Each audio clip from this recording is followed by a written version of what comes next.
Hi everyone, welcome back to इन्फ्लेक्चर। सो Indian army में जज एडवोकेट जनरल ब्रांच में JAG entry scheme 28th course की नोटिफिकेशन आ चुकी है। यहाँ पे शॉर्ट सर्विस कमीशन के लिए लॉ ग्रेजुएट्स अप्लाई कर सकते हैं। अनमैरिड मेल एंड फीमेल यहाँ पे एलिजिबल है। सो जिन लोगों ने भी LLB कर लिया है 5 इयर्स का या 3 इयर्स का, वो सभी यहाँ पे अप्लाई कर सकते हैं। तो बिल्कुल डिटेल में यहाँ पे बात करने वाले हैं। सब कुछ वही एग्जैक्टली वैसे ही होता है जैसे आपका इंडियन आर्मी में SSC टेक वैकेंसी के लिए होता है। तो फिर भी यहाँ पे हम डिस्कस करेंगे और चैनल को सब्सक्राइब कर लीजिएगा ऐसे ही जॉब वैकेंसीज के बारे में जानने के लिए।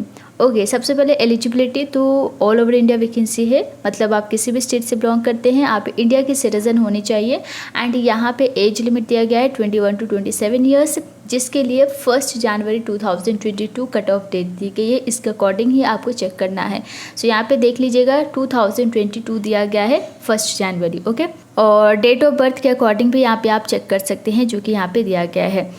यहाँ पे गाइज जो आपका एप्लीकेशन फॉर्म होगा उसमें जो भी आप डिटेल्स फिल करेंगे लाइक डेट्स वगैरह, वो सब कुछ जो 10th के मार्कशीट है आपके पास, उस मार्कशीट के अकॉर्डिंग ही आप सारी इन्फॉर्मेशन फिल कीजिएगा। लाइक ऐसा हो सकता है ना कि 10th में और 12th के मार्कशीट में आपके नाम में थोड़ा सा डिफरेंस हो, लाइक आपके पेरेंट्स के नेम और समथिंग लाइक दैट। तो इस तरीके से कोई भी अगर चेंजेस है, यानी कि दोनों मार्कशीट में कुछ भी अलग है, तो आप 10th के मार्कशीट के अकॉर्डिंग ही सारी इन्फॉर्मेशन फिल कीजिएगा। एजुकेशन क्वालिफिकेशन के लिए अगर आपने LLB कर लिया है 3 इयर्स या फिर 5 इयर्स का, कम से कम 55% है, देन आप एलिजिबल हो। और इसके साथ साथ यहाँ पे आप देख सकते हैं the candidate should be eligible for registration as an advocate with bar council of India और स्टेट। तो बार काउंसिल ऑफ इंडिया से रजिस्ट्रेशन होना चाहिए। एंड आगे देखते हैं वैकेंसीज़ के बारे में। यहाँ पे आप देख सकते हैं मेन के लिए टोटल 5 वैकेंसी है और वुमेन के लिए 2 है, यानी कि टोटल 7 वैकेंसी है। तो कई स्टूडेंट होंगे जो ये वैकेंसी देख के थोड़ा सा डर गए होंगे, लेकिन यहाँ पे मैं आपको बता दूँ, ये जो नंबर ऑफ़ एप्लीकेंट्स जो होते हैं, जो आप अप्लाई करते हैं, और ये जो नंबर ऑफ़ वैकेंसीज़ है, इसके बीच में जो रेशियो है वो बिल्कुल सही है। सो वैकेंसीज़ के बारे में आपको ज़्यादा नहीं सोचना। आपको अगर आप एलिजिबल है तो डेफिनेटली यहाँ पे आप अप्लाई कीजिए। Terms and condition of service की बात करें तो यहाँ पे अगर आप सेलेक्ट होते हैं देन आपको शॉर्ट सर्विस कमीशन के लिए ग्रांट किया जाता है, जिसमें आपको टोटल 14 ईयर्स के लिए सर्विस करनी होती है। बेसिकली यहाँ पे इनिशियली 10 ईयर्स की सर्विस आपको करनी होती है, और उसके बाद अगर आप एलिजिबल होते हैं, सुटेबल होते हैं हर एस्पेक्ट्स में, तो उसके बाद 4 ईयर्स के लिए आपकी जो सर्विस है वो एक्सटेंड हो जाती है, यानी कि परमानेंट कमीशन के लिए आपको ग्रांट कर लिया जाता है। ये आपके विलिंगनेस पर भी डिपेंड करता है। सो इस तरीके से आपका टोटल 14 ईयर्स का ये सर्विस होता है।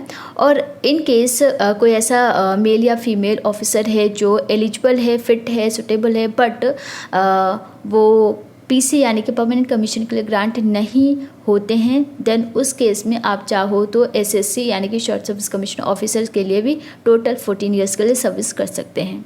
उसके बाद यहाँ पे हम बात करते हैं ट्रेनिंग की। तो जैसे आप सेलेक्ट होते हैं उसके बाद आपको ट्रेनिंग करनी होती है। टोटल 49 वीक्स की आपकी ट्रेनिंग होती है OTI चेन्नई में।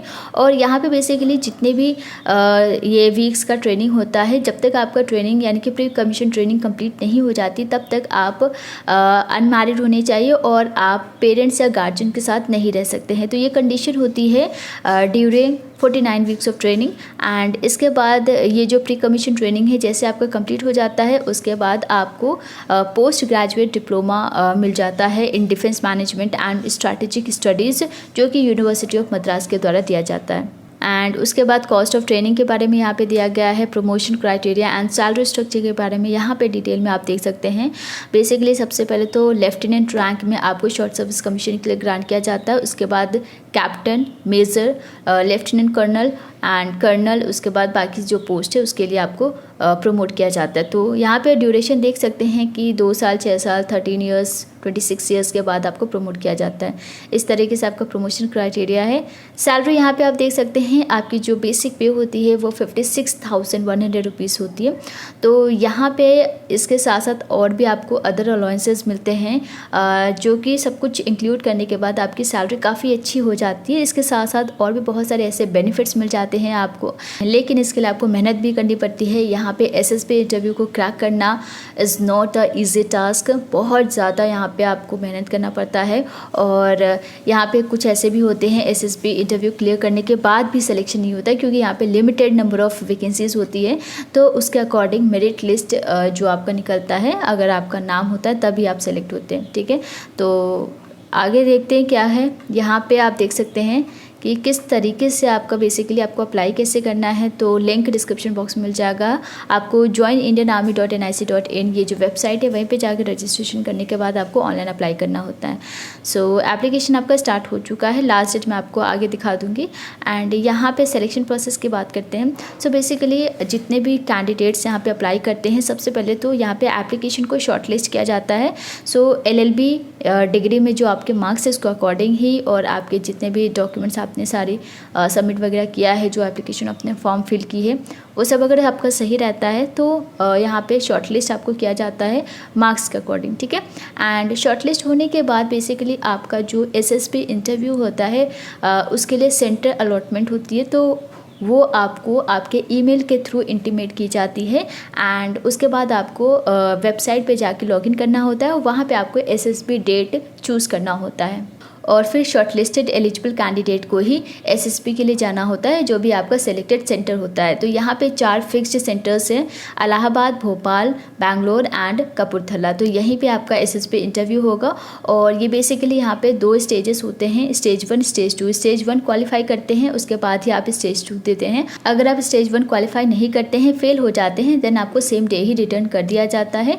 और ये एसएसबी इंटरव्यू टोटल 5 दिन का होता है। यहाँ पे गाइस अगर आप सेकेंड स्टेज क्वालिफाई करते हैं, देन आपका एग्जामिनेशन होता है मेडिकल का। मेडिकल एग्जामिनेशन में अगर आप मेडिकल फिट होते हैं, देन आपको ये जो ज्वाइनिंग लेटर है वो दे दिया जाता है। तो इस तरीके से आपका कंप्लीट प्रोसेस होता है सिलेक्शन के लिए। एंड आगे जो मेरिट लिस्ट होती है, जो बनती है फाइनल मेरिट लिस्ट, वो एसएसबी इंटरव्यू के मार्क्स के अकॉर्डिंग वो फाइनल मेरिट लिस्ट तैयार किया जाता है सिलेक्शन के लिए। तो यहाँ पे कोई रिटन एग्जामिनेशन नहीं होता है, लेकिन जो आपका एसएसबी इंटरव्यू होता है वहाँ पे कुछ टेस्ट किए जाते हैं। डिफरेंट टाइप के टेस्ट होते हैं, ग्रुप डिस्कशन वगैरह होता है, इंटरव्यूज़ होते हैं। तो बहुत सारी चीज़ें होती हैं स्टेज 1 एंड स्टेज 2 में। ओके, जब आप इंटरव्यू के लिए जाते हैं वहाँ पे आपको कोई भी खर्चा नहीं देना होता, मतलब आप फ्री ऑफ कॉस्ट में आपकी जो ट्रैवलिंग होती है उसका कॉस्ट गवर्नमेंट देती है। एंड वहाँ पे जहाँ पे भी आप रहते हैं, बेसिकली जो आपका एसएसबी इंटरव्यू का जो सेंटर है वहाँ तक पहुँचने तक और इंटरव्यू देने तक आपका कोई भी खुद का खर्चा नहीं लगता है। तो अगर आपने LLB कर लिया है देन डेफिनेटली अप्लाई कीजिएगा। और यहाँ पे आप देख सकते हैं 28 अक्टूबर 2021 आपकी लास्ट डेट रहेगी। और ऐसे ही वैकेंसीज़ के बारे में जानने के लिए आप चैनल को सब्सक्राइब ज़रूर कर लीजिएगा, साथ ही साथ नोटिफिकेशन ऑन कर लीजिएगा, ताकि टाइम पे आपको ये सारी चीज़ें ये जो इन्फॉर्मेशन है आपको मिलती रहे। ओके, आज के लिए बस इतना ही। Thank you so much and take care.